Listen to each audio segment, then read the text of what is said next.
माझ्यावर टीका काही सत्तेतले लोक आणि नेते तिथं करतात. काल अजितदादा पक्षातले जे काही प्रमुख नेते आहेत त्यांनी सांगितलं की मी इव्हेंट करतोय. बरं, मी इव्हेंट करतोय असं तुम्ही समजा. तर तुम्ही सत्तेत आहात ना, स्टंट करतोय. तुम्ही सत्तेत आहात ना, FIR हा सगळ्यांचा अधिकार आहे. मी विरोधात आहे म्हणून तुम्ही माझा FIR घेऊन देत नाही तर घेतला जात नाही. तुम्ही सत्तेत आहात ना, तुम्हाला काय माझ्याबद्दल वाटायचं वाटू द्या, पण सत्तेचा वापर करून तपास काय दिशेनं जातो हे आपण तात्पुरता बाजूला ठेवा. साधा एक FIR करून देण्यासाठी थोडीशी मदत तरी करा.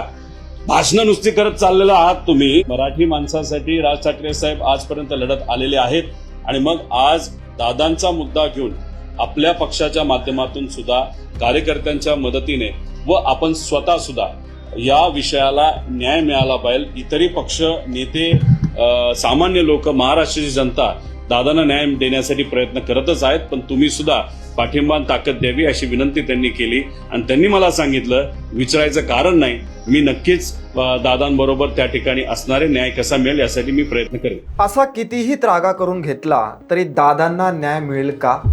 दोषींना शिक्षा झाली तरी दादांचा जीव परत येणार आहे का, असे आमचे सवाल आहेत. दिवंगत अजित पवार यांच्या विमान अपघाताच्या घटनेमध्ये किंवा घातपातात कुण्या बड्या व्यक्तीचा हात असावा अशी शंका आमदार रोहित पवार यांनी अलीकडेच व्यक्त केली. इन्व्हेस्टिगेशन ऍक्सिडेंटवर होतंय. आमचं मत आहे ऍक्सिडेंटवर पण करा आणि घातपातावर म्हणजे क्रिमिनल अँगल आहे का हे सुद्धा तिथं बघा. पण हे यांच्याकडनं, पोलीस प्रशासनाकडनं मान्य केलं जात नाही म्हणून FIR होत नाही. म्हणजे कोणा ना कोणातरी मोठ्या व्यक्तीचा या मागे हात आहे असं आपल्याला म्हणावं लागेल. मनसे अध्यक्ष राज ठाकरे यांची त्यांनी भेट घेतली होती आणि आणखी बऱ्याच जणांच्या भेटी ते घेतल्या आहेत. खरं तर ही दुर्घटना घडल्यापासूनच वाद सुरू आहेत, राजकारण सुद्धा सुरू आहे. रोहित पवार यांनी यावरती पॉवरपॉईंट प्रेझेंटेशन सुद्धा केली आणि अशा काही घटना सांगितल्या की त्यावरती विचार करायला आपण प्रवृत्त होऊ. या घटनेतली एक अनाकलनीय गोष्ट तुम्हाला माहिती आहे का? अजितदादांच्या विमान अपघातावरती FIR दाखल झालाय पण घातपातावरती नाही. आश्चर्य आहे ना? म्हणून तर मग यामागे नक्की कोण्या बड्या व्यक्तीचा हात असावा अशी शक्यता रोहित पवारांनी बोलून दाखवली. त्याआधी अजितदादांच्या पक्षाच्याच एका नेत्याने तर राजीव गांधी यांच्याप्रमाणेच ही हत्या असल्याचं म्हणत नव्या वादाला तोंड फोडलंय. याच अनुषंगाने या व्हिडिओमध्ये आपल्याला चर्चा करायची आहे. तुम्ही व्हिडिओ पूर्ण पहा, चॅनलला सबस्क्राईब करा आणि एकूणच या घटनेवरती तुमची मतं काय आहेत हे कमेंट करून नक्की सांगा. नमस्कार, मी प्रदीप. मूड फ्रेश करणाऱ्या मराठी मूडमध्ये आपल्या सगळ्यांचं स्वागत. 28 जानेवारी 2026ला सकाळी 9च्या दरम्यान अजितदादांच्या विमान अपघाताची बातमी धडकते आणि अख्ख्या महाराष्ट्रामध्ये संशयाचे काळे कुट्ट ढग जमा होतात. आज या महिनाभराच्या कालावधीनंतरही हे ढग दूर झालेले नाहीयेत. सरकारी यंत्रणा याला कारणीभूत आहेत, कायद्यातल्या काही तांत्रिक बाबी किंवा त्रुटी याला कारणीभूत आहेत. रोहित पवारांनी जी पॉवरपॉईंट प्रेझेंटेशन्स आत्तापर्यंत वेगवेगळ्या दिवशी केली त्यानंतर हा सगळा तपास वेगाने आणि वेगळ्या पद्धतीने म्हणजे अधिक पारदर्शकपणे होणं खरं तर अपेक्षित होतं. दुर्दैवाने तसं काहीच घडलेलं नाहीये. नाही म्हणायला तपास अतिशय वेगाने सुरू आहे असं CIDने तत्परतेनं सांगितलं आणि खरंच हे खूपच चांगलं काम त्यांनी केलं. पुस्तकी प्रतिक्रियांना लोक कंटाळलेत का?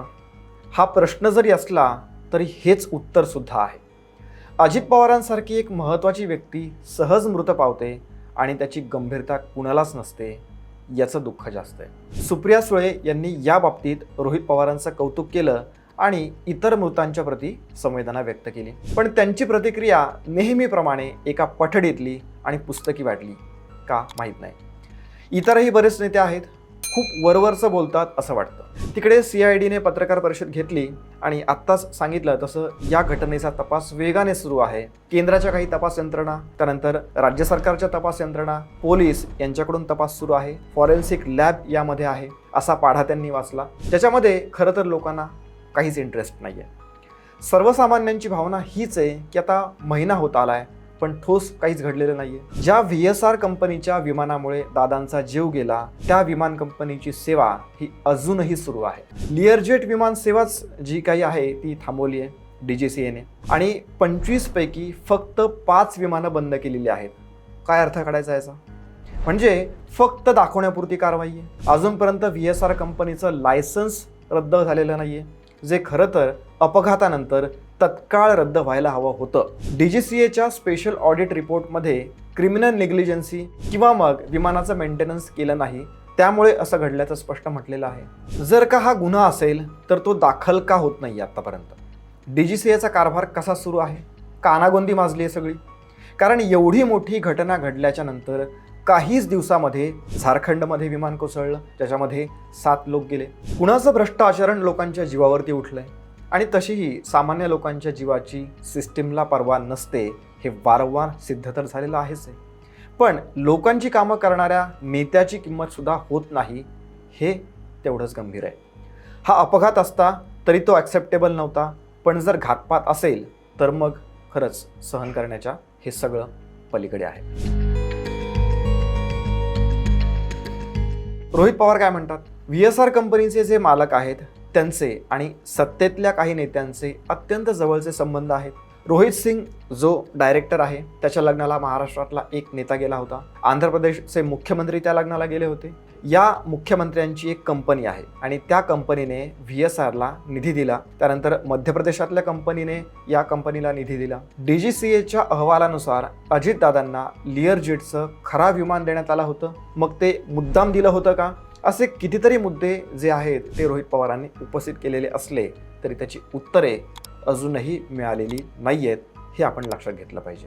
आणि एवढंच काय, बारामती तालुका पोलिसांकडे FIR दाखल करण्यासाठी ते आणि त्यांच्यासोबत युगेंद्र पवार गेले होते. पण तांत्रिक अडचणी सांगून घातपातावरचा FIR घ्यायला पोलिसांनी नकार दिला. त्याच्या आदल्या दिवशी मरीन ड्राईव्ह पोलीस ठाण्यात ते गेले होते. तिथेही तसलाच अनुभव त्यांना आला.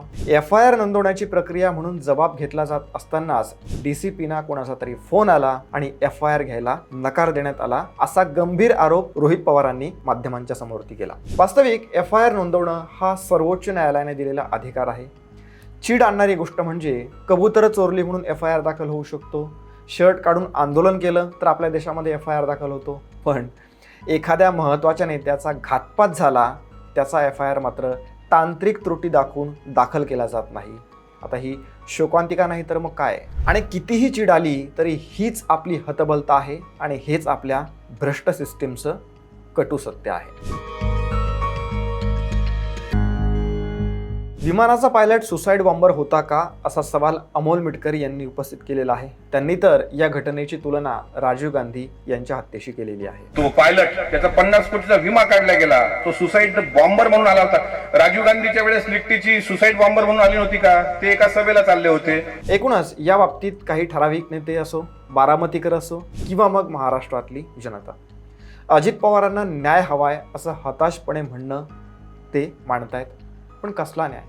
इथे FIR दाखल होण्यासाठी उंबरठे झिजवावे लागत आहेत तरी तो दाखल होत नाही आणि या सिस्टीमकडून आपण न्यायाची अपेक्षा करायची कशी? आणि अजित पवारांना न्याय मिळाला पाहिजे म्हणजे काय नेमकं?